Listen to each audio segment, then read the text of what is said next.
মৃত মহিলার গোসল করানো ও কাফন পরানোর নিয়ম। প্রথমে আপনারা তিনজন অজু করিয়া লও। আমার বোনেরা বড়ই পাতার গরম জলের ব্যবস্থা করিয়া লও।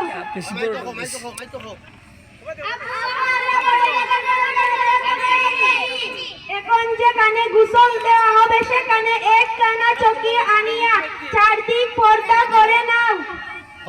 চকি আনিয়া পর্দা করিয়া নে। এখন আমার বোনেরা তাহার চতুর্দিকে ধুনা বা আগরবাতি দিয়া 3 বার বা 5 বার খুশবুদার করিয়া লও। এখন আমার বোনেরা মৃত মহিলাকে পর্দার সহিত ঘর থেকে গোসলের স্থানে আনিয়া লও। আপু, আমরা মৃত মহিলাকে ঘর থেকে গোসলের স্থানে এনে রেখেছি। এখন আমার বোনেরা মৌদার চিনা থেকে হাঁটুর নিচ পর্যন্ত একখানা চাদর গলায় ঢাকিয়া লও। আপু, আমরা এখানে চাদর দিয়ে ঢেকে দিয়েছি হাঁটুর নিচ পর্যন্ত। এখন আমার বোনেরা গায়ের জামা খুলিয়া লও এবং কোনো অলংকার থাকিলে তাহাও খুলিয়া লও। মুক্তি হইলাও। আপু, আমরা অলংকার খুলে নিয়েছি, জামাও খুলে নিয়েছি। এখন আমার বোনেরা একজনে বাম হাতে কাপড় বাঁধিয়া লও। আপু, আমরা বাম হাতে কাপড় বাঁধিয়া নিয়েছি এবং মুখটাকে ইস্তেঞ্জা করিয়া লও।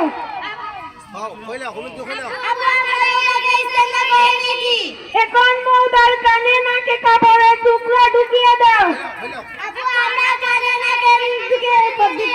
এখন মাইয়াতকে অজু করিয়া দাও। প্রথমে মুখ মন্ডল করে 2 হাতের কনি পরে দুনো পায়ের টাকনু পর্যন্ত ধুয়ে দাও। আপু, আমরা মাইয়াতকে অজু করে নিয়েছি। এখন আমার বোনেরা একটি মাস আলা জানা থাকা জরুরি। যদি কোনো মেয়ে জানাবাত অবস্থায় মারা যায় তাহলে মুখের ভিতর, তার দাঁতের মাড়ি, কানের ভিতর, নাকের ভিতর হালকা কাপড় দিয়া মুছতে হবে। এখন আমার বোনেরা বড়ই পাতার গরম জল ঢেলে দাও। আপু, আমরা বড়ই পাতার গরম জল ঢেলে দিয়েছি এবং সাবান দ্বারা হালকাভাবে মাজিয়ে দাও। আপু, আমরা সাবান দ্বারা হালকাভাবে মাজিয়ে দিয়েছি। এখন আমার বোনেরা মাইয়াতকে বাম দিকে কাট করাইয়া ডান পাশে সব জায়গায় জল ঢেলে দাও যাতে সব স্থানে পানি পৌঁছে। আপু, আমরা মাইয়াতকে বাম দিকে কাট করাইয়া সব জায়গায় জল ঢেলে দিয়েছি। এখন ডান পাশে কাট করাইয়া বাম পাশ সব জায়গায় জল ঢেলে দাও। আপু, আমরা মাইয়াতকে বাম পাশ কাট করাইয়া সব জায়গায় জল ঢেলে দিয়েছি। আমার বোনেরা মৌদাকে কোমরের উপর বোন করাইয়া বসাইয়া হালকা একটু চাপ দাও এবং প্রস্রাব পায়খানার রাস্তা দিয়ে কিছু বাহির হলে তাহা পরিষ্কার করিয়া লও। আপু, আমরা মাইয়াতকে উপর করাইয়া হালকা একটু চাপ দিয়ে দিয়েছি। এতে অজু নষ্ট হবে না, পুনরায় অজু প্রয়োজন হয় না। এখন আমার বোনেরা কর্পূরযুক্ত জল সমস্ত শরীরে ঢালিয়া দাও। আপু, আমরা কর্পূরযুক্ত সমস্ত জল ঢেলে দিয়েছি।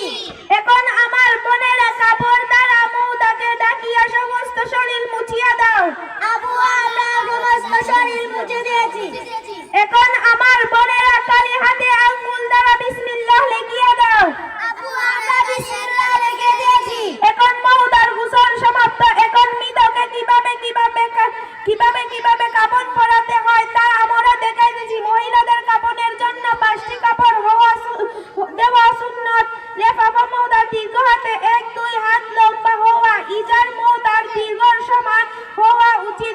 কামিজ ইহা মৌদার গর্দান হইতে পায়ের পাতা পর্যন্ত, সিনাবন বুকের উপর হইতে হাঁটু পর্যন্ত। সিলবন 3 বস্ত বিশিষ্ট কাপড় যাহা তারা চুল ও মাথা ঢাকিয়া লইবে কিন্তু মুখ ঢাকবে না। এখন আমার বোনেরা কাপড়গুলোকে ধুনা কিংবা আগরবাতি দিয়া খুশবুদার করিয়া লও।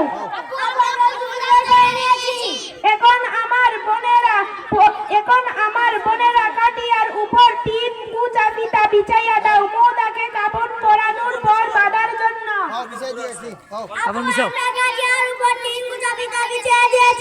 আমার বোনেরা প্রথমে কাটিয়ার চতুর্দিকে কাপড় দিয়ে খাও আপু আমরা ডেকে নিয়েছি। এখন আমার বোনেরা প্রথমে লেফাফা বাবুর চাদর বিছাইয়া দিবে। লেফাফা বিছাও খাও বিছাই দিয়েছি। লেফাফা বিছাও। আপু আমরা লেফাফা বিছিয়ে দিয়েছি। তারপর ইজার বিছিয়ে দিবে, যা লেফাফা থেকে সামান্য ছোট হবে। আপু আমরা ইজার বিছিয়ে দিয়েছি। তারপর সিনাবন বিছাইয়া দিবে, তার কুর্তা এক পাশ মাথার দিকে গুছিয়ে বিছিয়ে দিবে। আপু আমরা সিনাবন বিছিয়ে দিয়েছি। কুর্তা বিছিয়ে দিয়েছি। এখন আমার বোনেরা কয়েকজন মিলে মৌদাকে এনে রাখবে। খাও খাও রাখছি। আপু আমরা কয়েকজন মিলে মৌদাকে এনে রেখে দিয়েছি।